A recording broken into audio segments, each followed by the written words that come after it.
প্রিয়জনদের টানে ঘরমুখো মানুষের ঢল নামবে মহাসড়কে, কিন্তু আনন্দযাত্রায় গলার কাটা হয়ে দাঁড়াতে পারে 260টি পয়েন্ট, যেখানে অবৈধ বাজার, যত্রতত্র ইউটার্ন আর অপরিকল্পিত বাস স্ট্যান্ড ওত পেতে আছে দীর্ঘ অপেক্ষার কারণ হয়ে। পুলিশের সাম্প্রতিক প্রতিবেদনে উঠে এসেছে চাঞ্চল্যকর তথ্য। দেশের প্রধান 8টি মহাসড়কে 260টি স্থানে রয়েছে যানজটের তীব্র ঝুঁকি। এর মধ্যে ঢাকা টাঙ্গাইল রংপুর মহাসড়কই সবচেয়ে বেশি ঝুঁকিপূর্ণ, যেখানে 55টি পয়েন্টে জটলার আশঙ্কা রয়েছে।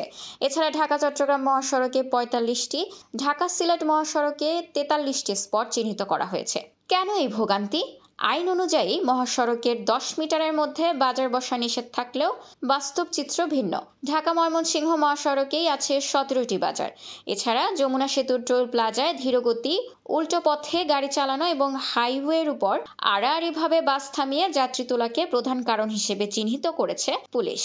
বিশেষ করে চন্দ্রা, এলেঙ্গা, হাটিকুমরুল এবং ভুলতা মোড়ের মতো এলাকাগুলো এবারও দুশ্চিন্তার বড় কারণ। 2021 সালের মহাসড়ক আইনে কঠোর শাস্তির বিধান থাকলেও মাঠ পর্যায়ে তার প্রয়োগ সীমিত। একদিকে মহাসড়ক আইন বলছে বাজার অবৈধ, অন্যদিকে স্থানীয় প্রশাসন অনেক ক্ষেত্রে হাটবাজারের অনুমতি দিচ্ছে। এই দ্বিমুখী অবস্থানেই বাড়ছে জটিলতা। পুলিশের প্রতিবেদন বলছে দ্রুত এই 260টি স্পট থেকে অবৈধ স্থাপনা ও ইউটার্ন নিয়ন্ত্রণ না করলে ঈদযাত্রা বিষাদে রূপ নিতে পারে। ঘরমুখো মানুষের নিরাপদ যাত্রা নিশ্চিত করতে এখন প্রয়োজন সমন্বিত উদ্যোগ। প্রশাসনের কঠোর নজরদারি আর চালকদের সচেতনতাই পারে এই 260টি বাধাকে জয় করতে। খোলা কাগজ, ঢাকা।